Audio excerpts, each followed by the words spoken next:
और पियते नुबानी। सही बात है कि प्यार में जब चोट मिलेला तो लड़का सिगरेट के आ नहीं तो दारू के नशा करे के पड़ेला। भाव जामू पे जामू अब और पियते नुबानी। इधर तो रहिए लेके दराद दिल में चंदू भैया और भुवते नुबानी। दराद दिल में और भुवते नुबानी। प्यारी के मतलब भैया गाना में खत्म हो जाए फोटो खींचा चाहिए।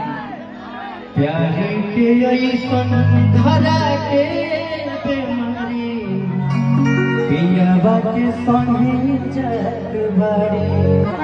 जब कोनो लड़का के प्यार होला और ओकरा महबूबा के अगर दूसरे से शादी होला तो हर एक लड़का के मन में भाव होला। लेकिन भाव बा तुझसे प्यार हम करीले कितना बताई का। हम करीले कितना बताई का। प्यार हम